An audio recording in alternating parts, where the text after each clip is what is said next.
Good evening, everyone. Welcome to our second Zoom session. We are missing a couple of people, so I'm going to wait just a few minutes. While we are waiting on a couple of folks, I am going to just start with a few little updates. The first is that if you know you are going to miss one of our scheduled Zoom sessions, we only have a few. So please make sure that you email me.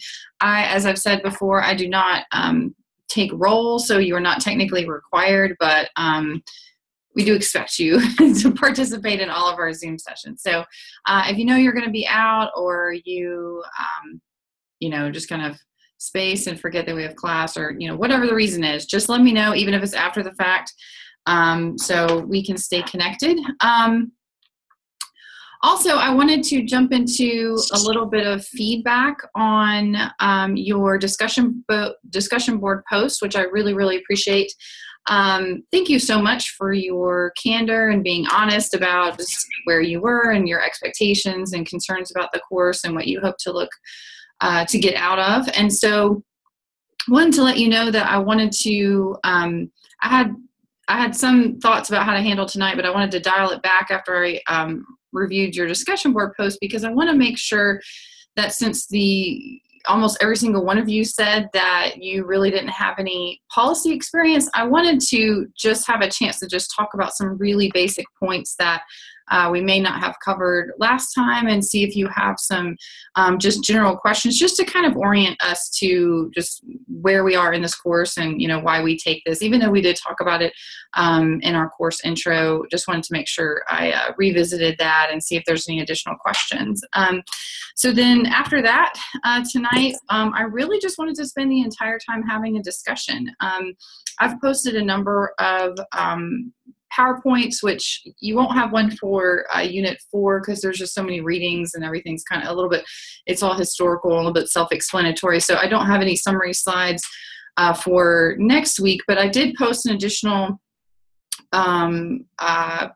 set of slides on, which I thought I had posted, so I apologize for that. In the very first unit, in Unit 1, I have a slide on the Code of Ethics. That's really just a kind of summary for you all to just review and kind of check in about that as the Code of Ethics relates to the social welfare policy course. And then I've posted some slides for last week, as I mentioned to you, and this week. And so those will kind of keep on rolling out as I post the unit modules. So just make sure that you always keep an eye out to see if I've posted anything additional for the unit for that week.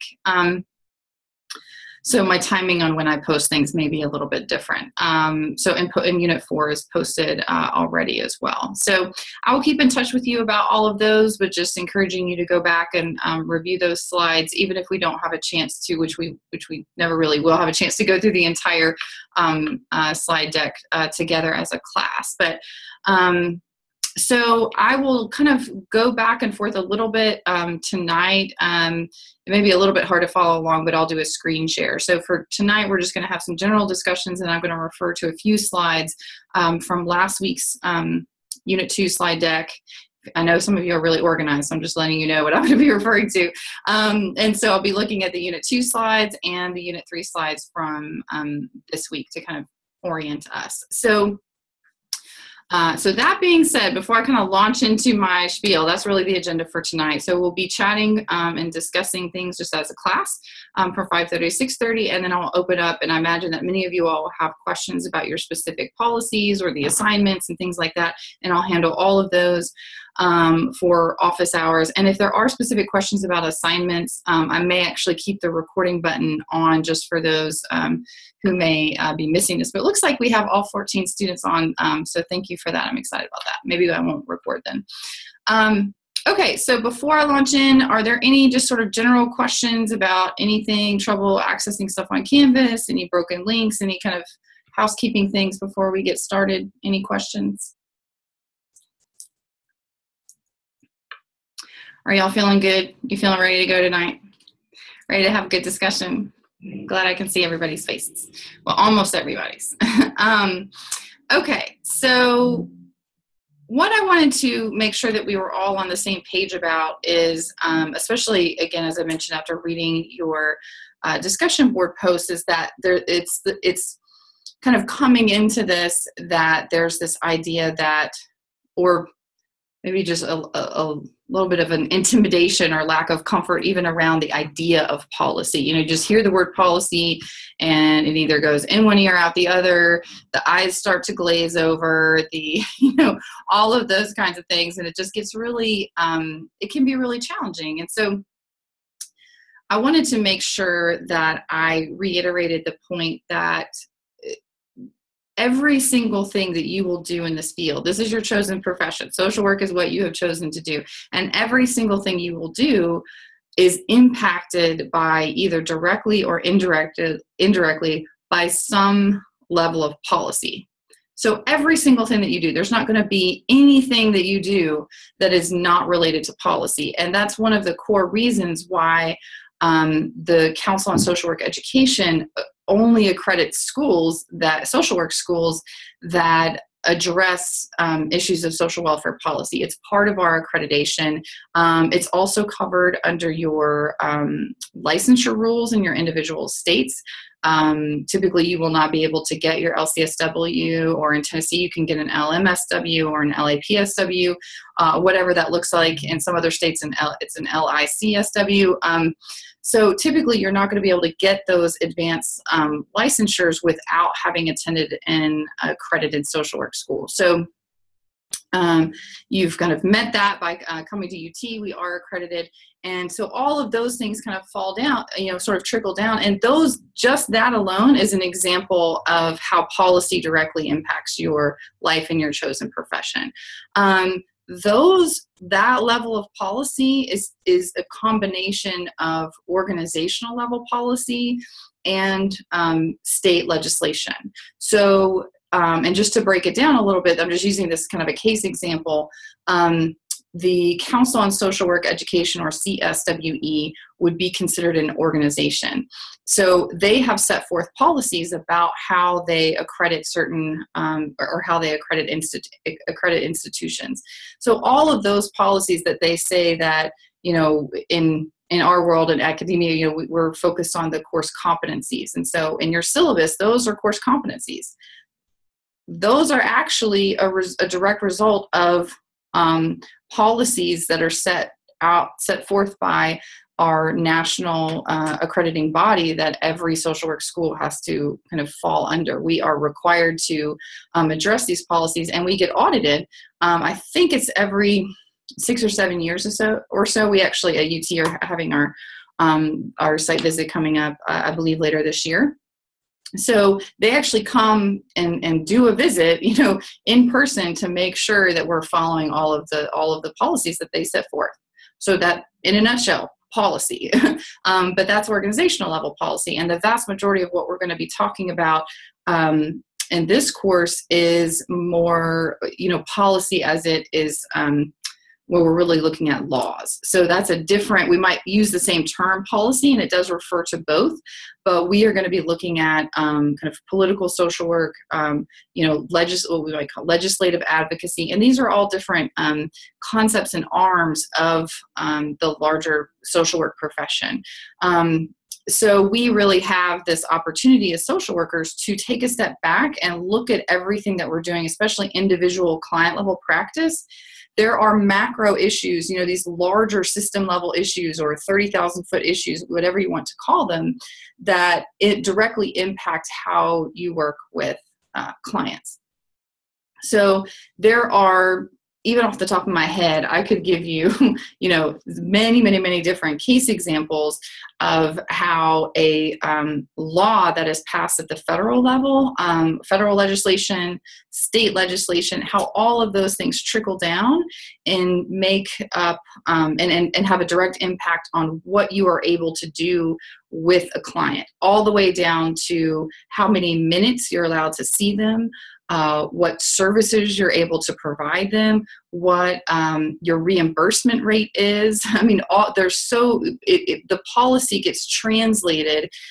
Your organizational policies are typically dictated by some federal or state level policy on some level, especially if you're engaged in certain programs like serving clients that are on Medicaid. Like Medicaid is a highly, highly regulated kind of sphere of so social work practice that many people are. Same with things like immigration or, we certainly heard a lot last night at the President's State of the Union. There were so many different topics that were talked about, and that some way, shape, or form, those are going to translate to policy. They may become an executive order. They may become something that's passed by both the state and the House at the federal level, and then those might trickle down into different state level legislation. So there's so many different aspects that we could cover in this course, but we are trying to sort of narrow this very, very big field,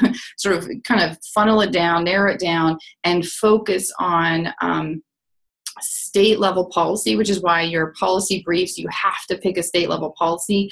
I know there are some really fascinating and intriguing and really interesting bills that are being proposed or have recently been proposed and passed at the federal level.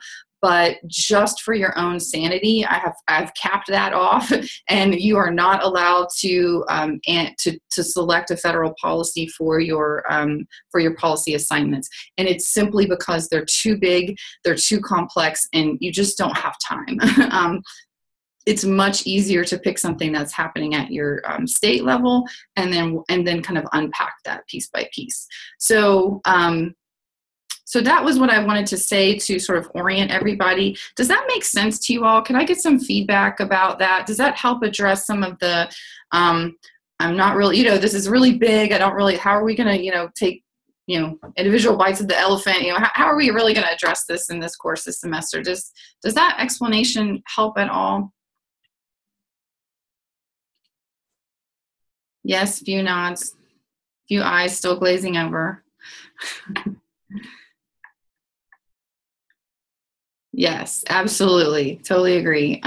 Courtney, it's, there are some really great policies at the federal level, but I'm particularly interested in myself in the recent tax bill. I just got in, just as just simple example, some of you may have your paycheck, if you all work full time, your paycheck may look different when you get it today or next week, or, and some of you may have already seen that. Didn't impact mine too much, but you never know.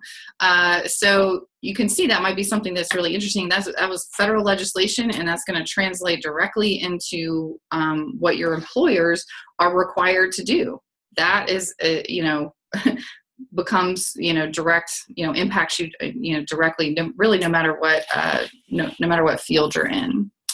Okay, so that was a little bit of orientation around the types of policies and the differences between federal legislation and kind of organizational level policies. So let me pull up I'm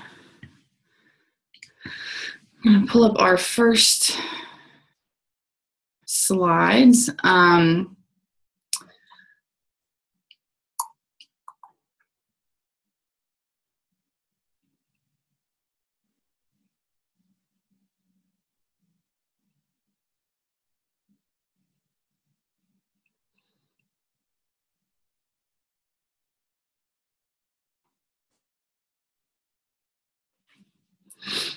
Okay. So while I'm looking at this, I wanted to just take an opportunity to talk about the State of the Union last night. That was, we don't have those every day. They only happen once a year. This was President Trump's very first one of his administration. And I think it's kind of great timing. I was really actually excited that it was last night so we could talk about it in class tonight. And I'm very curious if, first of all, who watched it, if anybody watched it, and if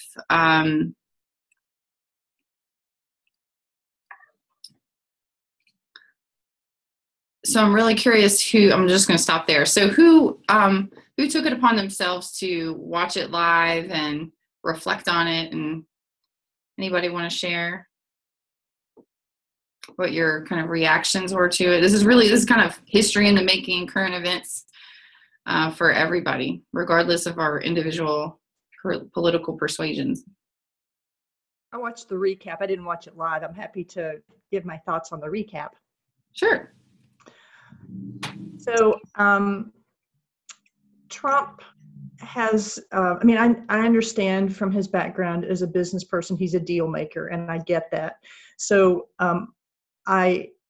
he was very I believed he came across as very presidential. So I'm sure he's got lots of coaching, because you have to be, that's like the big forum of the year. And he made a lot of statements that I perceived as sort of bridge building, that are very different than statements he's made outside of the State of the Union. So the State of the Union to me is always general, apple pie and motherhood, and we're all in this together. And he did a good job of that. And it made me say, okay, well, maybe there's some areas where he's really strong on this side, and now he's sort of in here saying, hey, we can all work together, we can come together, we can have bipartisan agreements, we can do this, that, and the other thing. So it gives me somewhat hope, but I'm very wary, just because his style is today. He probably tweeted something out that was totally different than what he said last night. So I'm always very wary of what he says and what he does, because I always feel like he's looking for the next deal, and that's worked for him in his life, in his business life, and that's just the way he is. So that's hopeful. This is my impression: hopeful but wary. Mm-hmm. Thank you for sharing that. Did anybody else watch it, or look at the recaps, or read any kind of political commentary? I was looking at the highlights, and it said that he wanted to bring our immigration system to the 21st century. And I don't even know what that means. Like, I'm curious to see what he means by that. So if anybody else had any thoughts on that, Anybody want to jump in there? It's interesting how, a person can say one thing, and then it can just get in. This is true of anything, right? It could be interpreted a million different ways. So there's, probably lots of different kind of reactions to even just that one statement. And I mean, he talked for about an hour and 20 minutes or so. So there was a lot of statements in there that could be interpreted multiple ways. So I'm curious. Courtney said she was, kind of perplexed about what that even means. How do we even interpret, immigration in the 21st century? Did anybody else have a similar reaction or a different reaction to the same comment?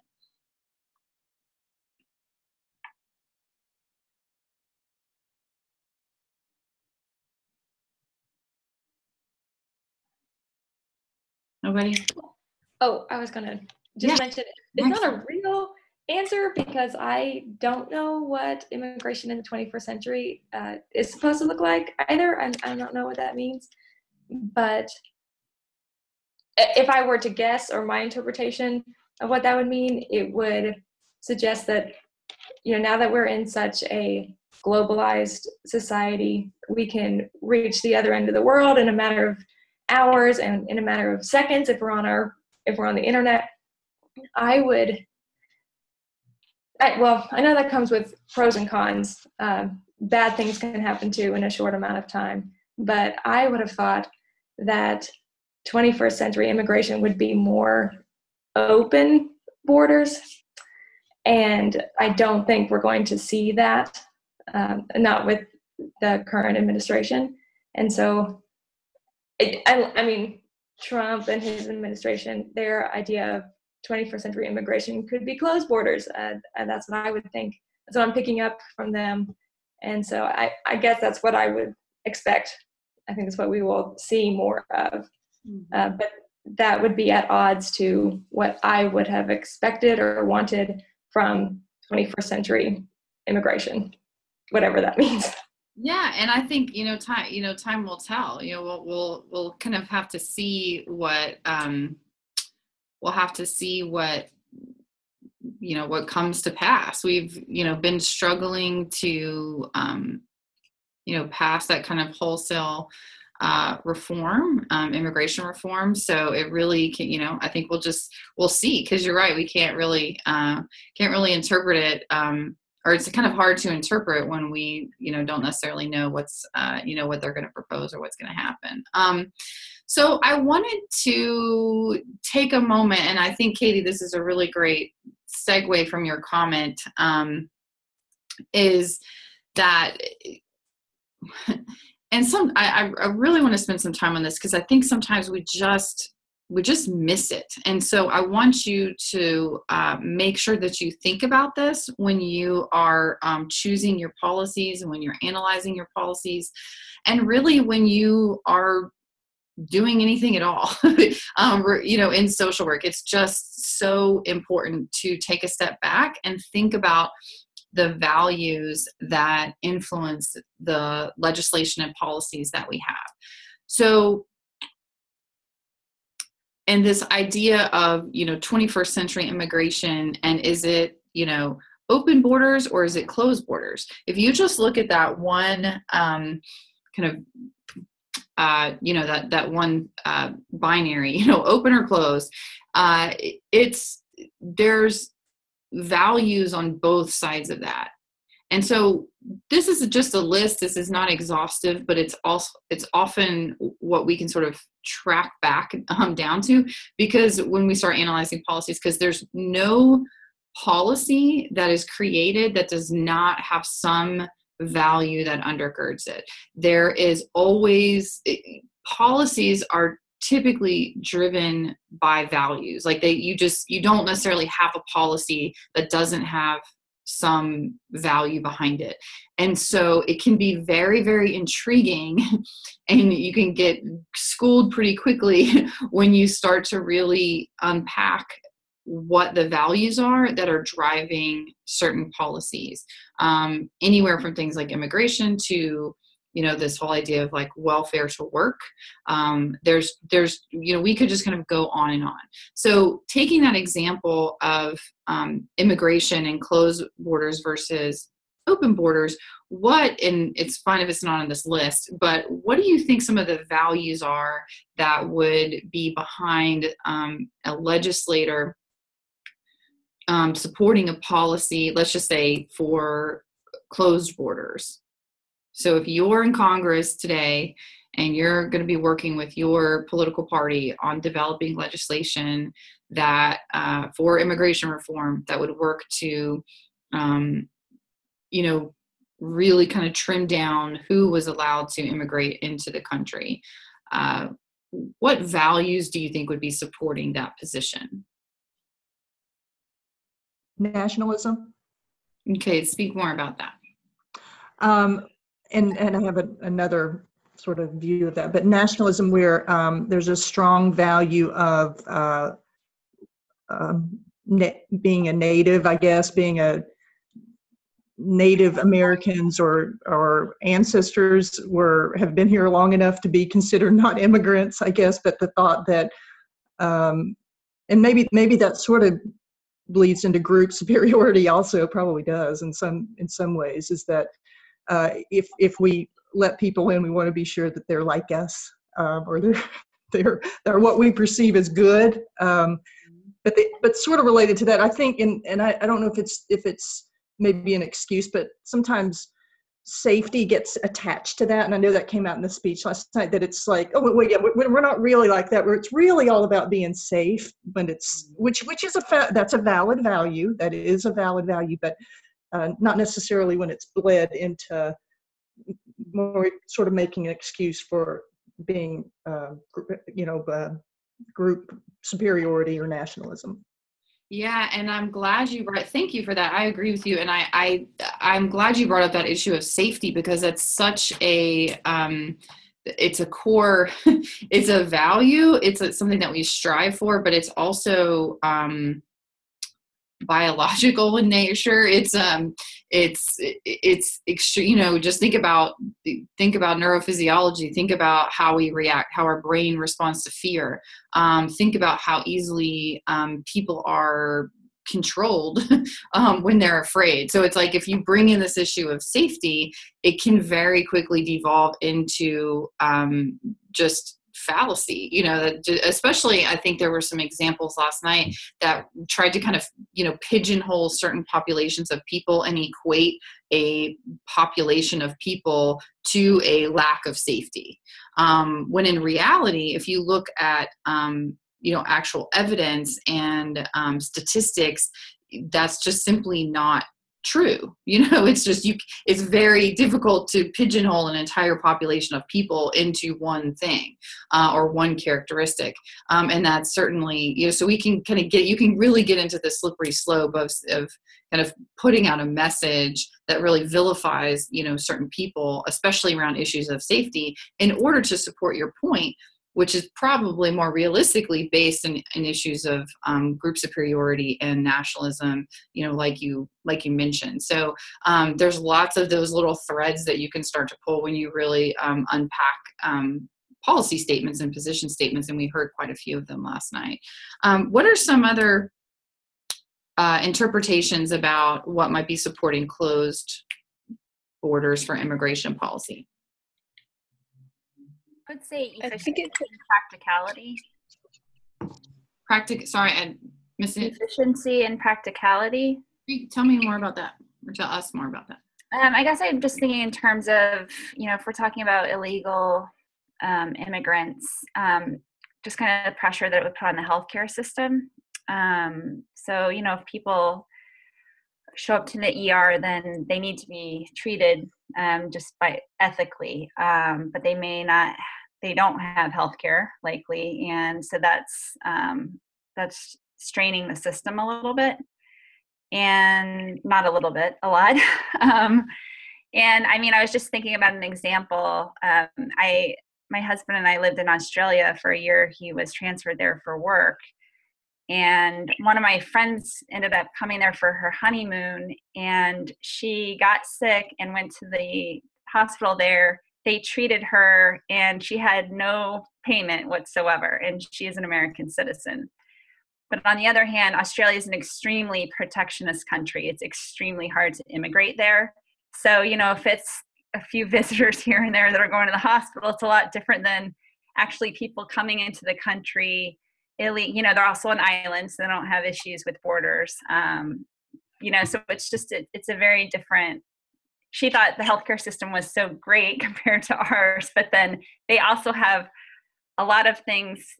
They just don't have the sort of the challenges that the United States has with borders or with, healthcare systems and that sort of thing. So I just think about, it's not cost efficient. That would be an argument for closed borders. Yeah, and I think it would be, sorry. Yeah, well, and I mean, I think I'm really curious what you all think about that, because I think that can go, that can go both ways. You could probably have an entire other argument about how it's, it's not cost efficient to not have, effective immigration policies, or policies that actually allow people to immigrate, and, things like that. And, because there's a lot of policies, other sort of ancillary policies that impact the ability for someone who is not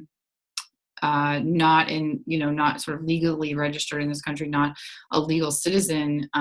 There's policies that prevent them from accessing the type of health insurance and healthcare that everybody else has. So it's sort of like, it's one thing to criticize somebody for not having healthcare.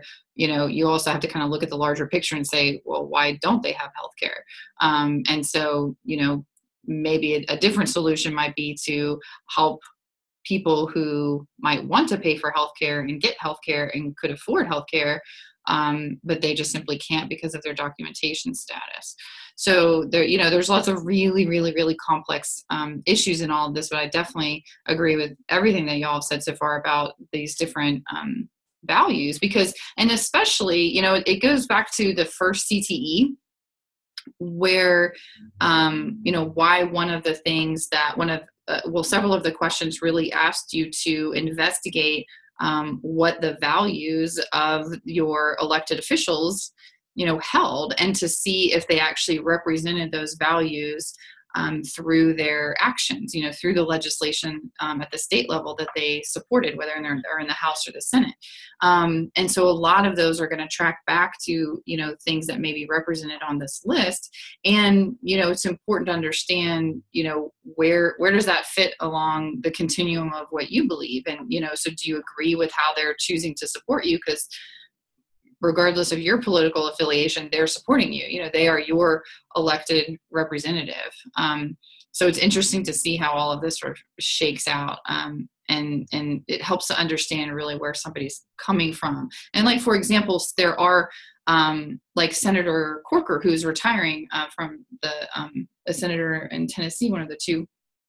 And he has lots of policy statements that much of them are focused on this idea of efficiency and practicality. He's got a whole lot of, desire for, government to run smoothly. Certainly, Governor Haslam in Tennessee has, I can't even explain, if you haven't been through the state system in Tennessee in the last 8 years, it's hard to explain the level of intensity with which our governor focused on issues of efficiency and practicality. He wanted our government to run smoothly, efficiently, and there was extraordinary and extreme concrete actions that he took to support that. So it's like it's interesting to do this deeper dive. It's one thing to look at legislation that a legislator may have put forth, but then take a step back, do a deeper dive, and figure out what are those values that are really driving that, because they can help predict what type of legislation they may support in the future. And also from an advocacy standpoint, it might help you frame your message when you are talking to that legislator. So that's another reason why it's important to understand how the values that are present are, in the whatever policy you're looking at, how those come to play out. Because when you, like the question on your first CTE that said, what would you want to talk to your legislator about? One example may be, what are the values that drive the policy decisions that you make? And, do you agree with them? And then that also gives you a frame to figure out how to potentially sway them one way or another. You can pitch that efficiency and practicality argument. You can pitch the individualism argument, or the belief in progress argument, or the equality argument, whatever that might be. So there's lots of fun stuff to get into here. So any other thoughts about either closed borders or open borders, about some of the values? Let's switch to open borders. What might be some values that would support that legislation that supported open borders?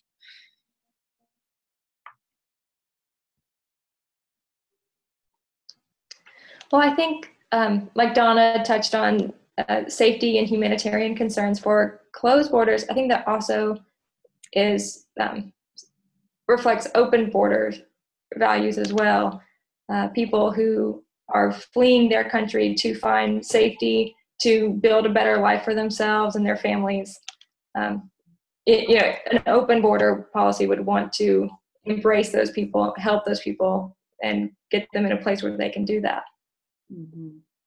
Yeah, absolutely. What are some other thoughts about that?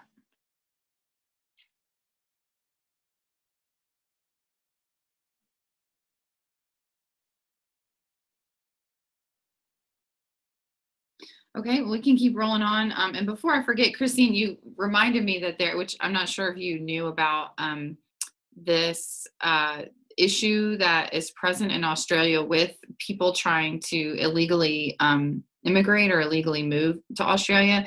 They have this, apparently there's some pretty intense issues around people getting picked up in boats, because like you said, it's an island. So people will try to come over from the other Southeast Asian islands, sort of like how, people try to come over from Cuba to Florida because it's so close. So in pretty, kind of rickety, sometimes ramshackle type boats that are really unsafe. But people will come over, and a lot of people have, drowned and died trying to come to Australia. But then there's this whole segment of folks that get picked up by essentially the Australian Coast Guard.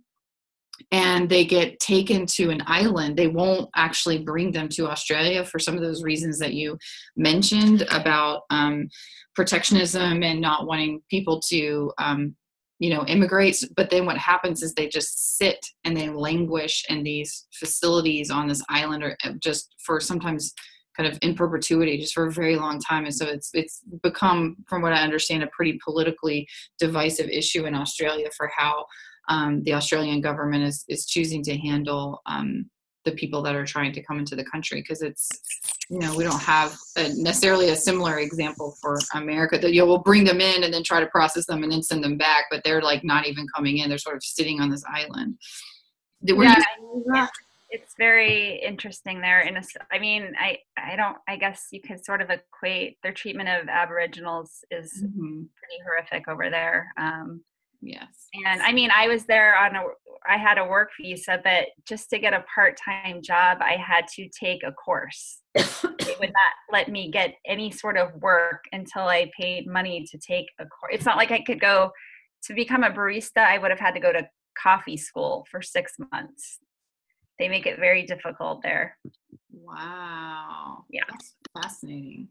I think baristas have a lot of skills. I just here, you can get trained on the job. There you have to pay money to go to school to become a barista. Wow. Fascinating. I love looking at how other countries work. It is so intriguing to me. Okay. So let's keep this. Thank you, Christine. Okay. So we've kind of, talked about a lot of these values. I am going to, I'm going to stop sharing real quick. I'm going to switch over to the next PowerPoint.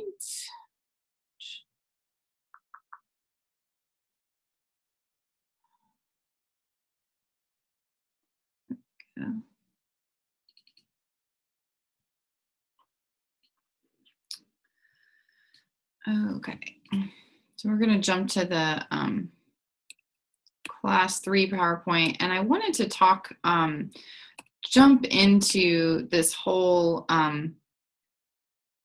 political, kind of policy process. And too many windows open.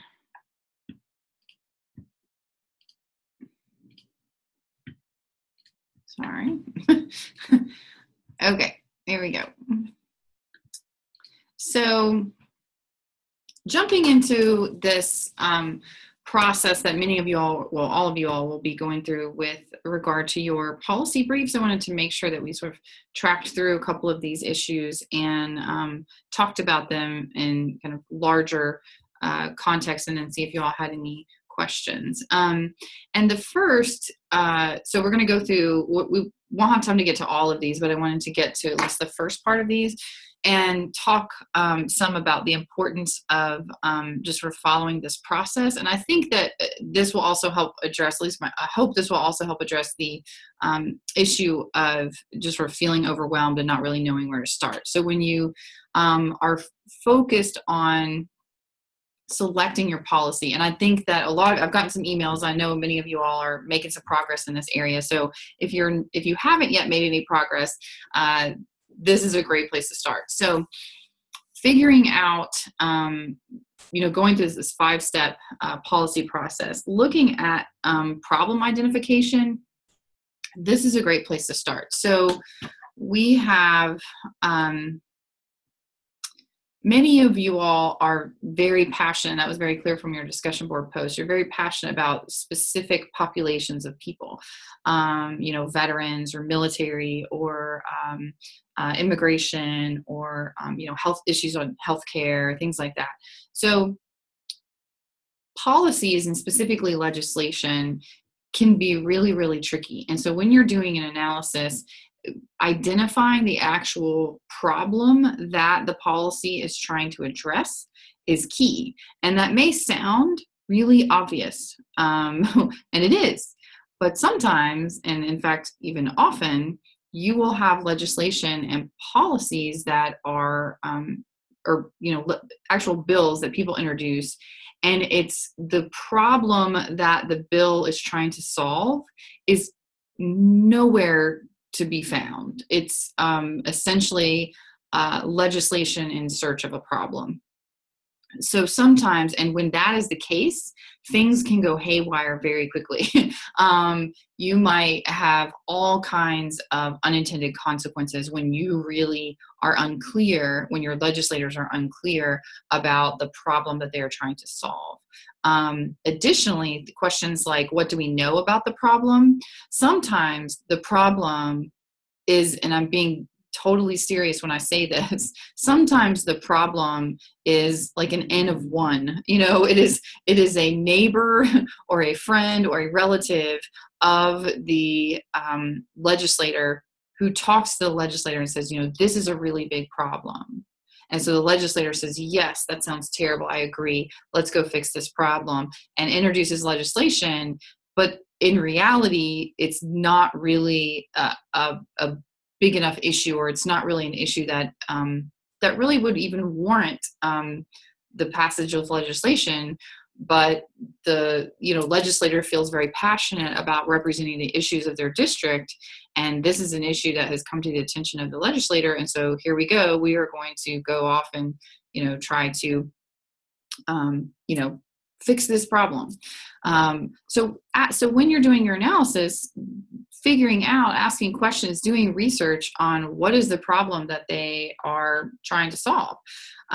What do we know about it? What do we not know about it? And especially things like who is affected, like a specific group of clients, all the way to the entire country. Something like tax reform legislation, that's going to affect everybody. But something like, and even healthcare to a certain extent affects everybody. But there may be other issues like immigration, that's not necessarily, in some ways it may indirectly affect everyone, but it's going to be much more, some people are going to feel the impact of that legislation much more acutely than others. And so in what ways are those people affected? Does anybody have any examples that they can share about policies or legislation that they have researched and looked at and tried to ask yourself this question or determine what the problems were that that the legislation was trying to solve? Are there any examples you can share? In the state of Louisiana, we have a lot of bills around abortion. Like they're trying to make the policies more strict on abortion. Mm-hmm. And actually I read like a blurb on the bill saying if it wasn't, I can't remember the exact verbiage, but if it wasn't for the Supreme Court, abortion would be illegal in the state of Louisiana. Mm-hmm. Yeah, so that's huge. And so there's probably a lot of values you could look at that too. And so what is the act like? So that's a great, let's just stop right there. So what is the actual problem?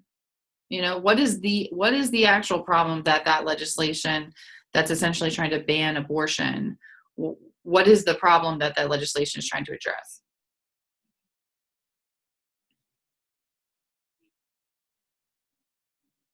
Do you have any ideas, Courtney, or anybody else? Can you think? I did myself. Sorry. The state of Louisiana is very religiously influenced, and I think that carries a lot of weight. So they see, they see life begins at conception, and anything else is a sin to that. And that's the problem that they have. But the problem that I see is that they're taking away a choice.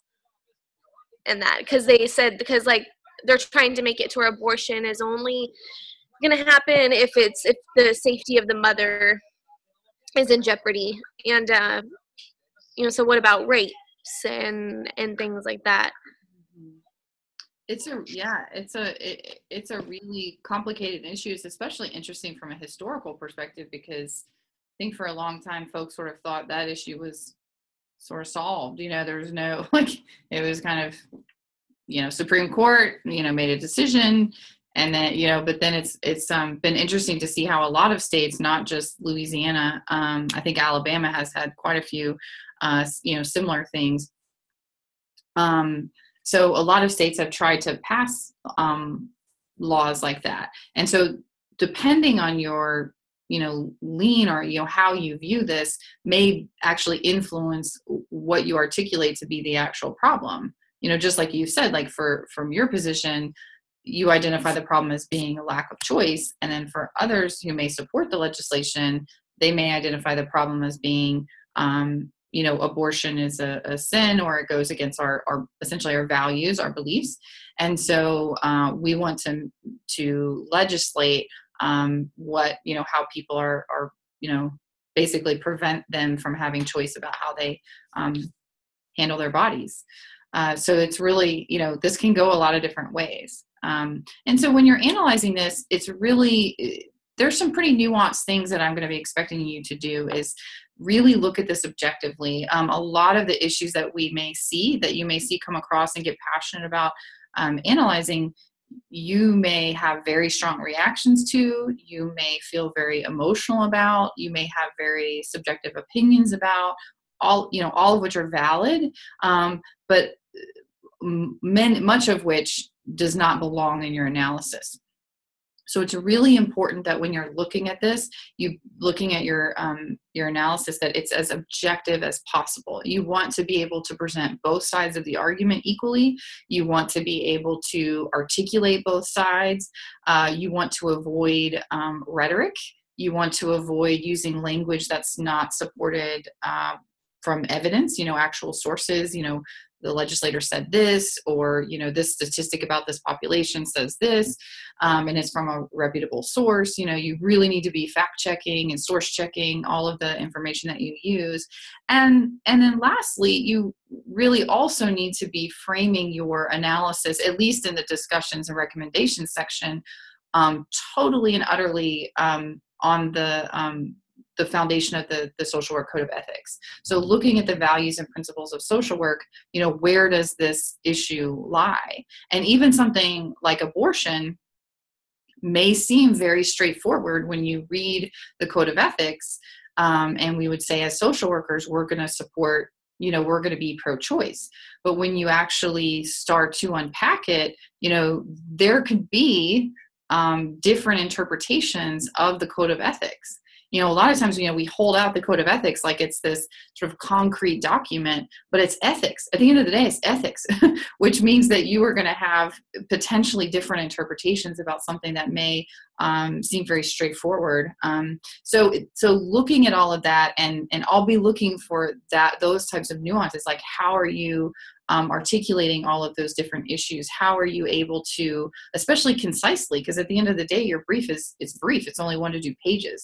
So this is quite a tall order to do all of these different steps and answer all of these different questions in such a short period of time, which is, again, why I have some examples for you online to see how folks have done that.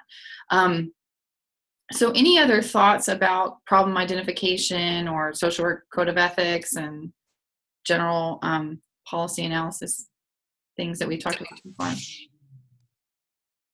Yes. Christine? I was just, for our cultural competence course, I'm working on a project where we're focusing on LGBT issues. So it's been very interesting for me being in Illinois, looking at sort of the macro policies here versus those in Tennessee. But there was one that I came across that I thought was very relevant to us, and that was a policy that authorizes therapists to decline to provide services, and that became law last year in Tennessee. And basically, it was a vote to pass a bill that authorizes a counselor or therapist to decline to provide services based on his or her sincerely held principles. So I thought that was interesting, and just looking at like the code of ethics, I feel like that could be interpreted in so many different ways, especially if it's cross-referenced with the code of ethics. So anyway, it's just, I would say that I'm curious as to what sort of brought that to ahead into this legislation. Yeah. So it's actually, I do know a little bit about that bill, and what I can tell you is that you may have had a similar bill in every single one of your states.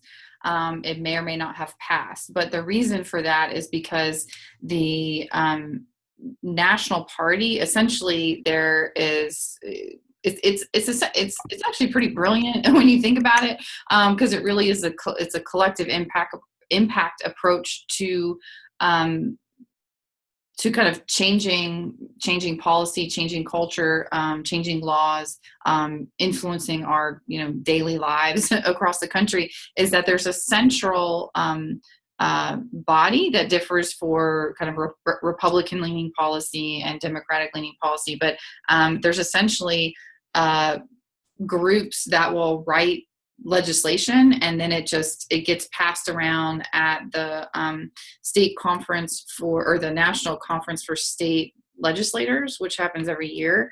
And so people will promote certain things that are basically already fully formed policies, fully formed legislation, fully formed bills, and they will take it back to their states, and they will find someone to introduce it, or someone will see it at the conference, and then they'll come back and introduce it.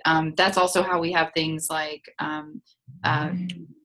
legislation supported by the NRA. These are bills that are, and I'm not singling out the NRA. I'm saying like any policy interest group, or special interest group will write legislation directly. As their lobbyists will write the legislation. It's not the legislators that are actually writing it these days. It's probably hasn't been that way for a long time.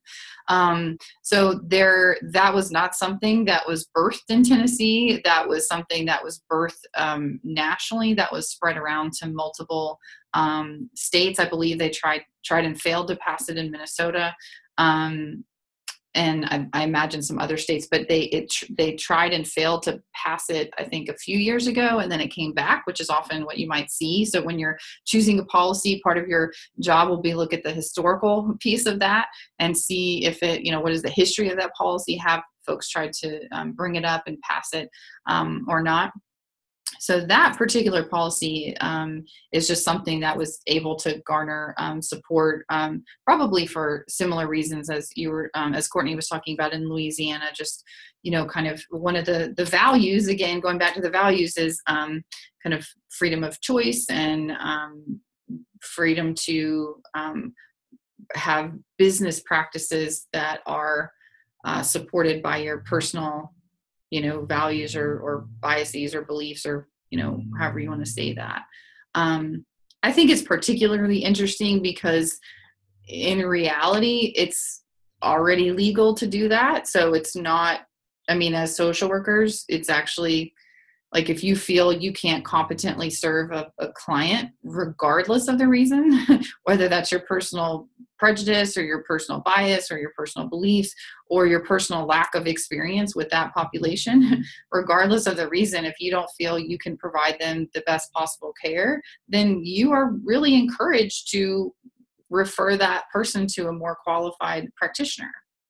So, some people could argue that it was another example of a policy in search of a problem, because the problem didn't actually exist. There's no, I can't, it's going to be, maybe in certain circumstances you would be in a program where, someone would come in and you would quote unquote have to serve that individual, which is the case for many, many, I guess, circumstances, but especially if you're in something like private practice or, it's just, I find that whole bill very interesting. So there's lots of different pieces to that. Anyway, I'm probably babbling at this point. I'll stop. But does that answer your question somewhat? Yeah, I think it was just what you said. I was wondering what the actual problem was to begin with that one. Yeah, I think the problem was that the legislators wanted to prove a point. Like, that was more like, it was more, I guess it appeared to me more self-serving than it did as something that was actually related to the public good, which is sort of what we expect out of legislation, but is certainly not the case a lot. Okay, so we're running out of time, so I'm going to scoot through another couple of slides around this. So I mentioned looking at these issues around kind of what is the level of the policy. So this is, again, something that happens at the state level may have some really direct implications for cities, something even that happens at the federal level, like especially things around like sanctuary city policies. Those will skip the state and go right on down to the city sometimes. So there's lots of different ways that this can look. So you'll want to do that. You'll want to look at regulatory requirements, or an actual law. This is a really interesting piece, especially depending on which policy you pick. As I mentioned a minute ago, the history of the problem or the legislation. What have you tried? Who has tried to address it? What's the political climate like? Why didn't past efforts succeed? And also identify current attempts to address the problem. So there's a lot that we can cover in this. Let's see what else. So step 2 and this is kind of a larger policy planning process. So this is really so this is somewhat related to policy analysis. I don't want to make sure I articulate this. It can get confusing. So this is the frame of the 5-step policy planning process is really looking at how would you as a social worker attempt to change policy. So policy analysis is one piece of that, but this is also looking at this kind of how would you advocate for change. So all of those same questions apply for the problem issues. And then kind of step 2 in that process is advocacy intervention and developing that plan. So, if you've got this core problem, like you want to work on in your state, like,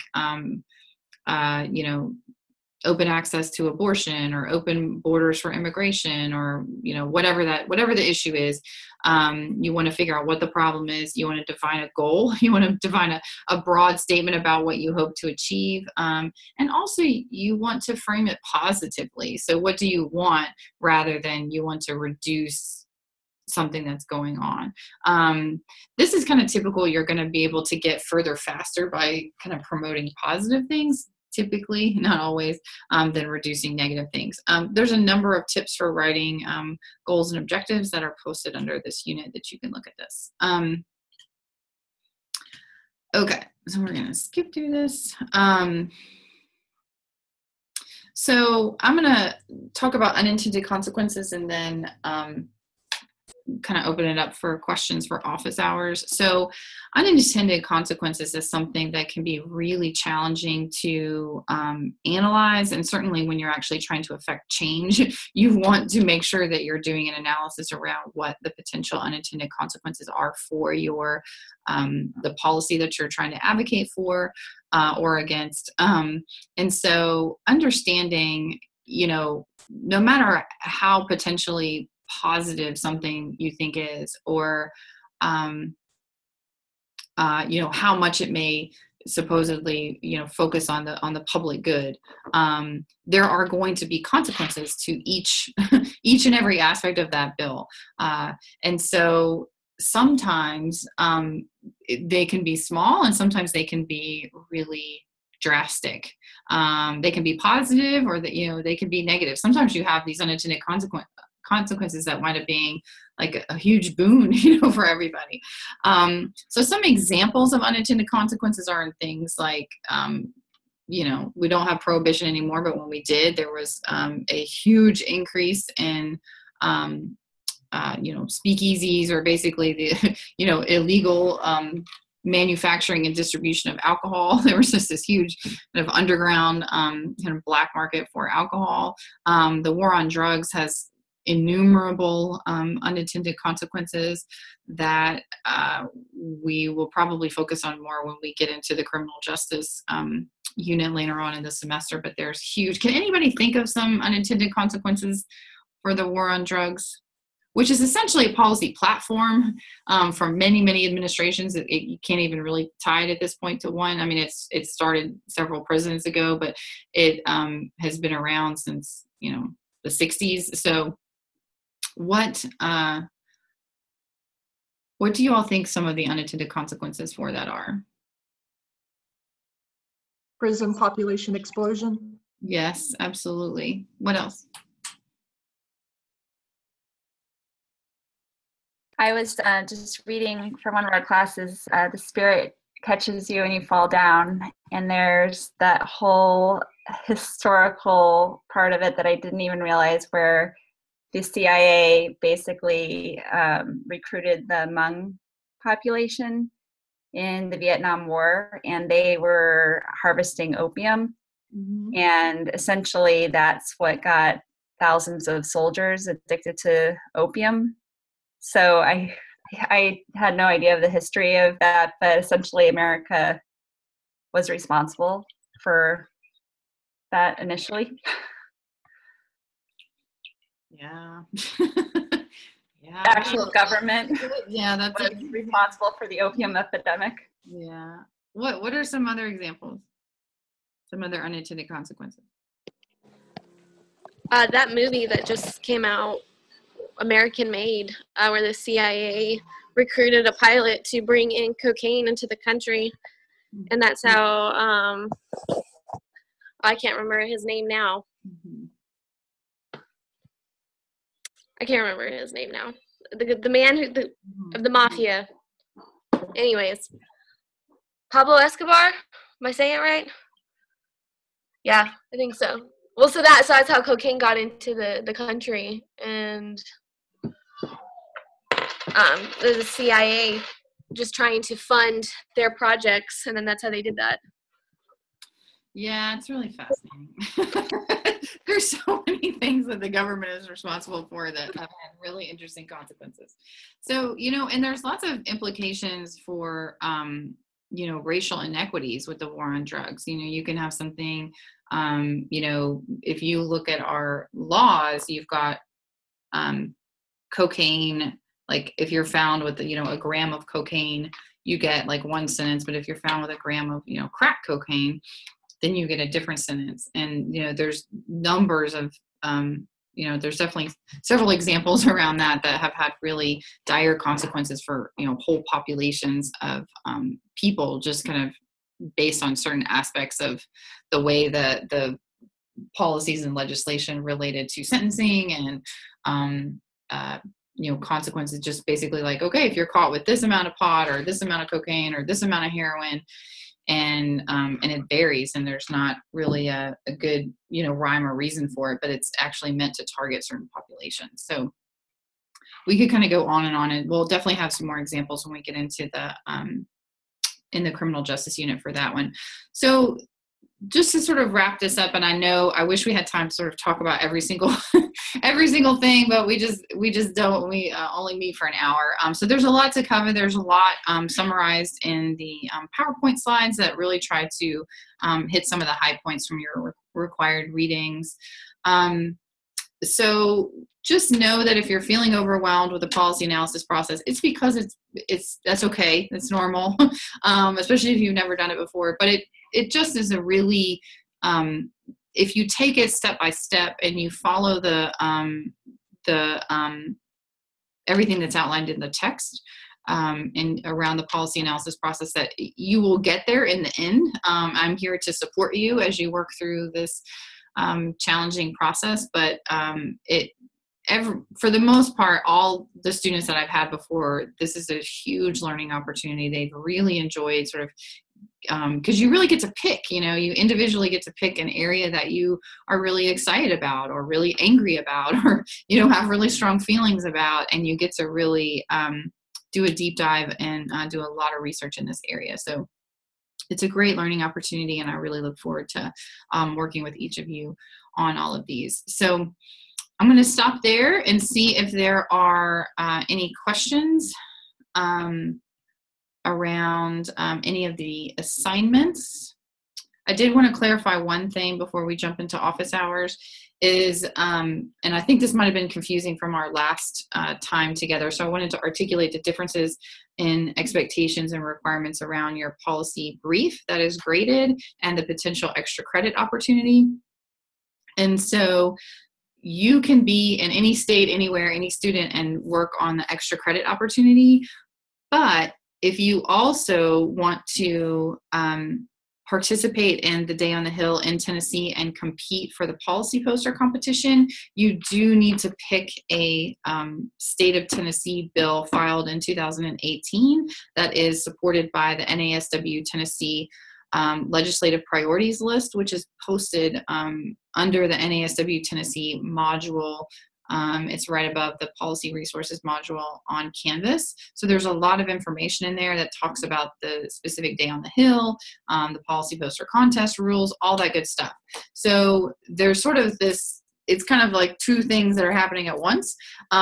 So it's the first, if you can just answer, if you're trying to figure out if you want to do the extra credit or if you want to participate in the policy poster contest, this process may help you make a decision. So if the answer to, do you want to compete to represent the online program at the Day on the Hill, March 20th, if the answer to that is yes, then I would recommend choosing a Tennessee specific policy for your policy brief, which is graded, and for the extra credit assignment, simply because you can just pick one. You don't have to do that. I'm not saying you have to, but your life may be a whole lot easier if you know you want to participate in the Day on the Hill, or if you want to participate in the Day on the Hill competition, then you only have to pick one bill, and you basically can spend the entire semester on one bill, and you don't have to do a bunch of different things.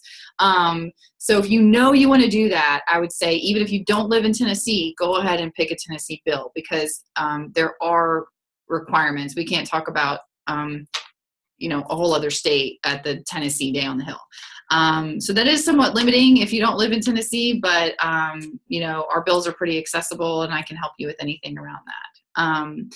So that's the first thing. If moving on to just focus on the extra credit, if you don't live in Tennessee and you know you want to focus on the extra credit, you don't have to participate in the policy poster competition. All you have to focus on is that 30-minute presentation of your chosen policy, and then that will support your efforts towards the 5 points extra credit option.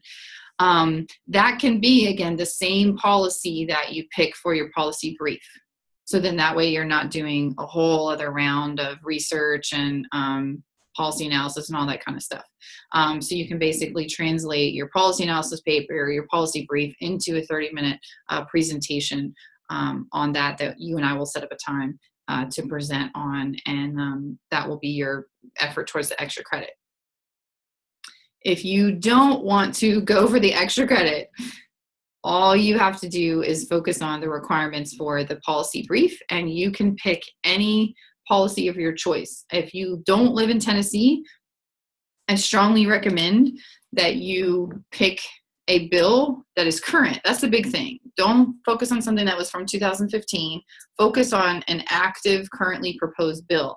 If your state legislature is not currently in session, then just check in with me and we'll figure that out. And I would say that if they're on a different calendar, we can just focus on something that was introduced last, the last session. Like, we don't have to overcomplicate that. But just keep me posted on that, and we can talk about that when you submit your abstracts. So I think does that helpful? Because I realize that some of that might have been confusing about, is it Tennessee? Is it not Tennessee? Also, if there's really nothing going on in your state and you really just don't want to focus on that, you're welcome to pick one of our, or you really particularly want to analyze a bill that's kind of currently in motion and follow it through the entire legislative process. Does it get out of subcommittee to the full committee? Does it get to the floor? Does it, what happens to it when it's introduced in either the House or the Senate? If you really are interested in kind of diving into that whole piece of it, and your state legislature is not in session, then you're welcome to pick a Tennessee bill, even if you don't live in Tennessee. So I think that is the last one. And as always, if all of this continues to be confusing, please email me, and we'll see if we can't figure all that out. So I will pause there as far as the class goes, and jump into office hours and see if there are specific questions that anybody has that you want to run by me. As I mentioned in the announcements, we won't meet together again until, I won't see all your wonderful faces until February 21st again. So now is a great time. You do not have to wait. You know, you can set up an office hour appointment. You know, it's not like I'm not available for the next month or anything like that. You can always email me and we can schedule an individual time to meet at any point. I just wanted to say this will be the last time that we're all together. I have a quick question. Sure.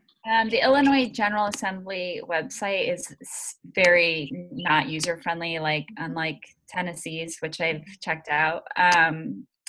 Does that votesmart.org link that you gave us, does that keep up with current bills? Yes, I believe that it does, and I believe that it's national. I mean, I know that it's national. So yeah, I've seen the Illinois ones. I just want to know if because I think they just came into session this past week in Illinois. So I just wanted to know if they keep up with bills that are being introduced currently. I believe that they do. But again, they also are completely volunteer run, and they don't accept, funding from governments or special interest groups or anything like that. And so they may be kind of slow to be analyzing things that are super, super current.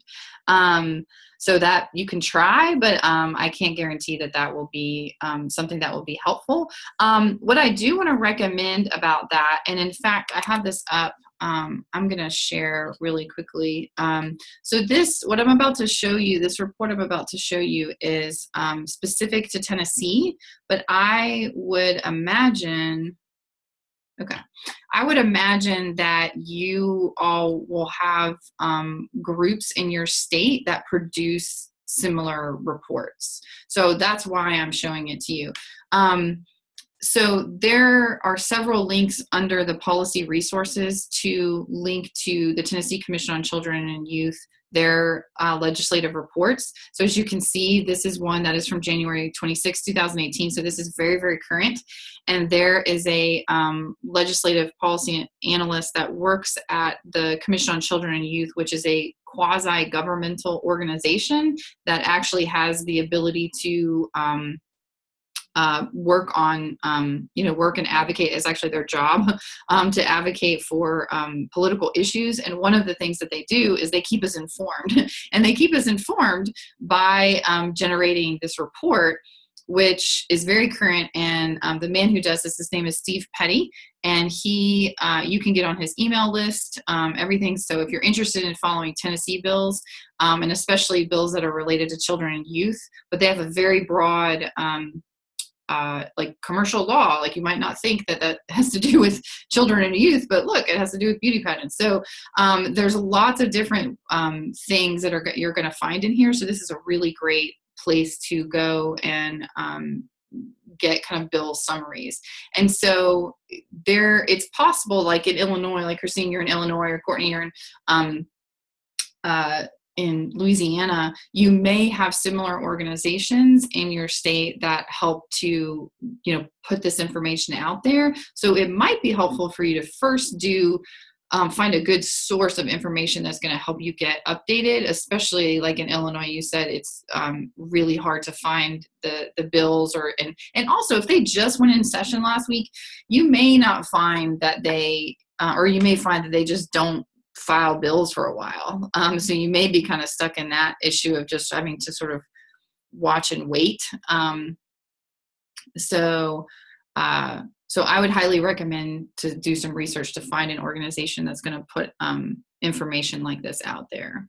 I always look at this report because it covers so many things, even though it seems like it's just for children and youth, but it covers a lot.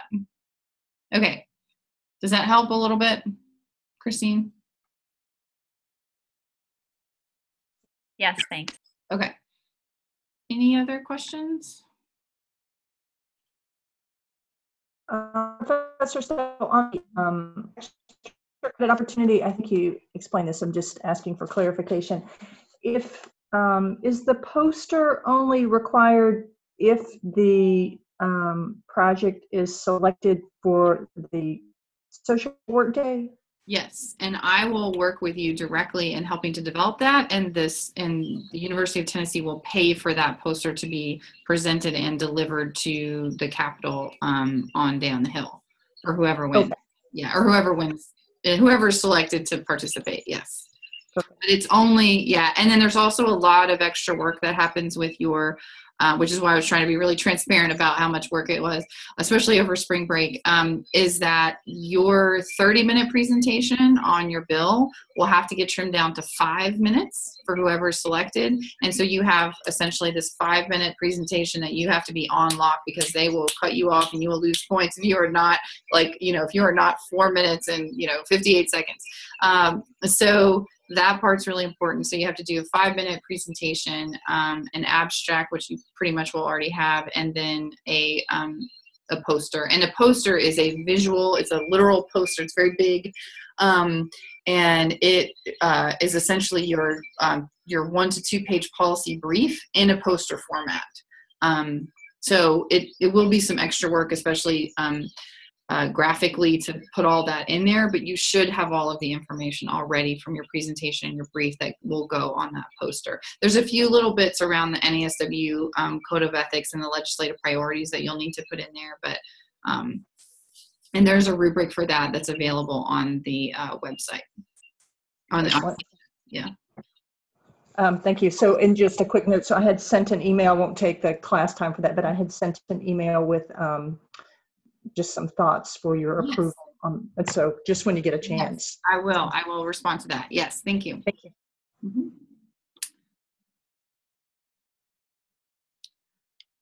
Are there any other questions about policies that you're looking at, or any other issues that are going on in your state? So for mine, it says they convene on March 12th. So will I be able to find any bills that they're looking at? No. Probably not. So I would say you can pick one from last year, or you can look up and grab one from Tennessee. Okay. Yeah, because March 12th, that's going to be way too, you would have to do it in like record time, and they probably, if they don't come till March 12th, they probably won't file something for another week or two, or the ones that they file might be really administrative bills and focusing on state budget things. And so that's a little, so I would say you can grab one from last year, from 2017, or you can pick one that's current for Tennessee.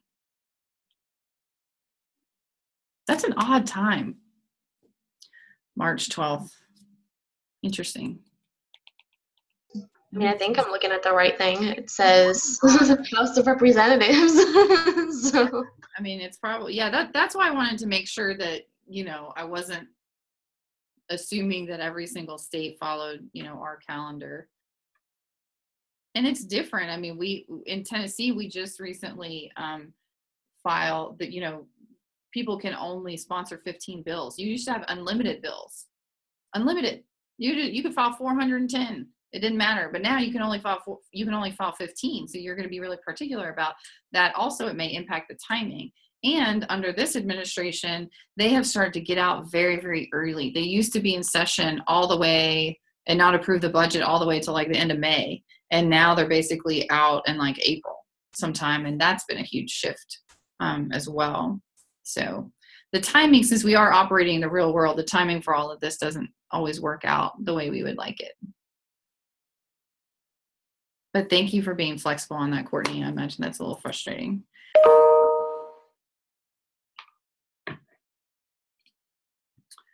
Any other questions?